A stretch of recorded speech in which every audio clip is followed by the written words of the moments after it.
imali la uzosithola khona kodwa ekasi la imali khona. We're talking about township economy, with Soweto being the largest township la eMzansi Africa with about 1.3 million people. Sihleli ke manje with an entrepreneur uAyanda Ncele. Welcome with Ayanda kunjani?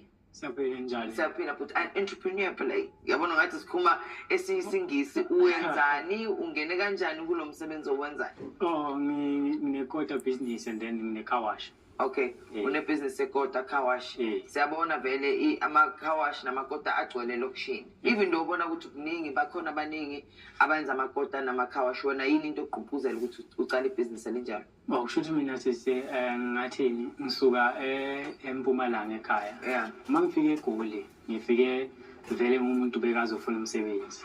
Okay, ngawuthola e-restaurant. So ilapho la ngifike khona ngaba chef. Ngenza pizza almost for 5 years.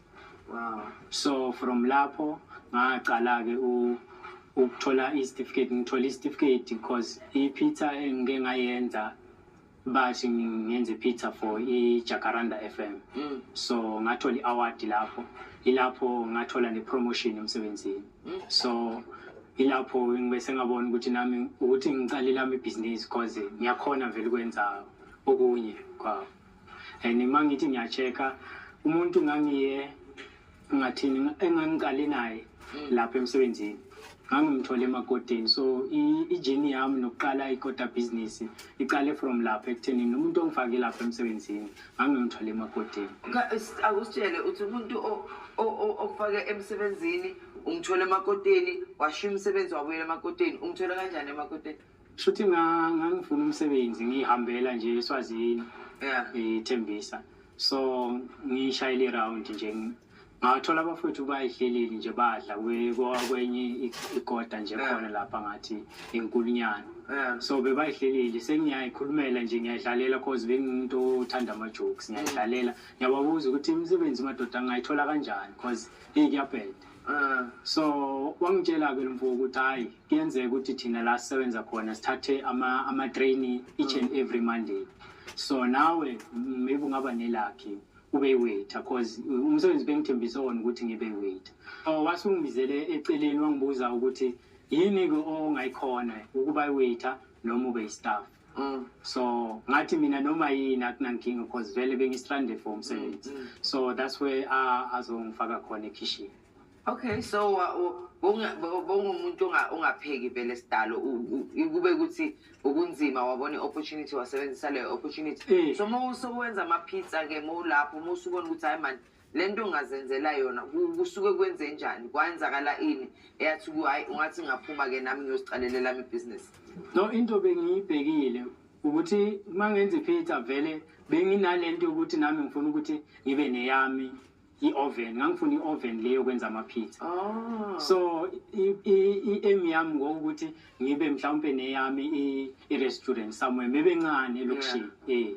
So le eyokuthi ngikhona ukwenza ikota ngibese ngabona i-COVID-19 cause yiyo bese yasi-challenge emsebenzini sangasasebenza so. Okay.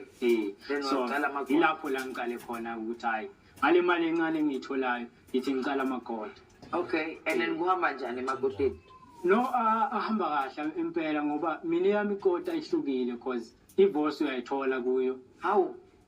Basebenzisa i-cheddar cheese abaningi. So mina ngoba ngibe nguchef vele ngiyazi ukuthi leyo cheese leyo asi cheese ozoyitargeta kuwo wonke umuntu. So ngine mozzarella kukhona ne-feta namanye ama-blue cheese mawungukuthi mhlawumbe hayi bakunxele ufake blue cheese kuyikota ikhobe ikota buzle asadlali manje phela.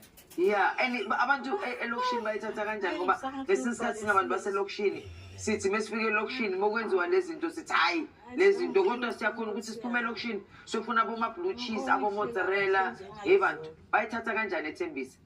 No, bebabona ukuthi imenu yami kwesinye isikhathi iyadura but i-reasonable.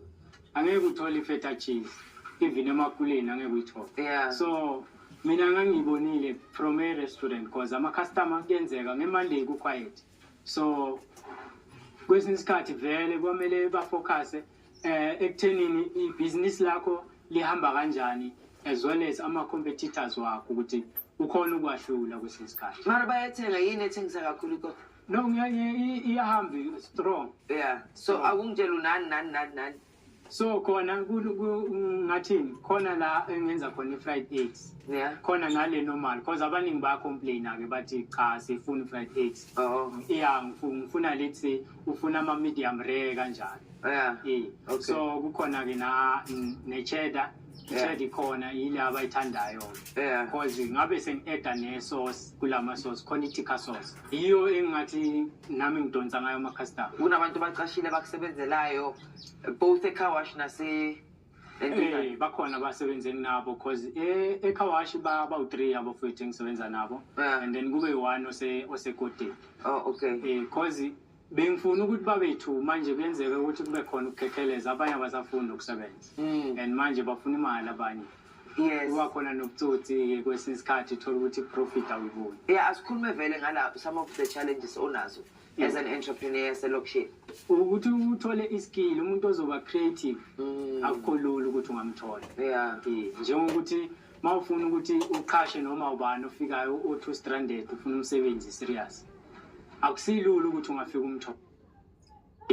Until umuntu aze abe naleyo experience ethile ukuthi ke maybe wasebenza emakhishini or unako ukuthile angakubeka ngoba abanye bakhona bakwazi ukupheka nje like. So yini into ongayitshela abantu ngoba ngesikhathi singabantu baselokishini sinokuxakelana phansi alo mfana wasemakoteni lo mfana waselokishini yini into ofuna abantu bayazi ngalo msebenzi owenzayo why you are being an entrepreneur? Into bengiyithanda nokuthi yonke into oyenzayo kwesinye isikhathi kwamele uyenze ngothando ungayenziswa ukuthi ufuna ukwenza imali fast because i-target yami okungasiyo ukuthi mhlawumbe ngizibone nami mhlawumbe ngine-2 kanjalo ukuthi ngizibone mhlawumbe ngenza ikota maybe overseas or ngine-company enkulu. So umuntu osekhaya ukuthi aqale ibhizinisi yakhe akumelanga athathe ngokuthi hayi mina lento lena iningi lana mangijika khona ngiyayibona ukuthi abe creative abe focus nokuba consistent. Sho ngokushesha uthi kuphi kodwa please ngifuna ukuvakasha lapho ngizodla i-feta cheese ne-mozzarella cheese ekota.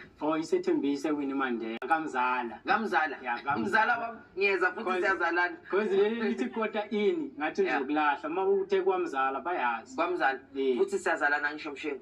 I'm coming. Hayi vele ngoba mina ngithanda ukudla okumnandi uzongithola kamzala uzile la sizodla khona i-feta cheese topped with blue cheese. If you don't know what it is, iya kwamzala uzo understand ukuthi namakota athola upgrades. That's what entrepreneurship is about. Nimzwile athi ungayenzi ngoba ufuna imali yenza ukuthi ufuna ukukhula njengomuntu orana i-township business. Let's take it at break sizoqhubeka ngenkulumo yethu after this.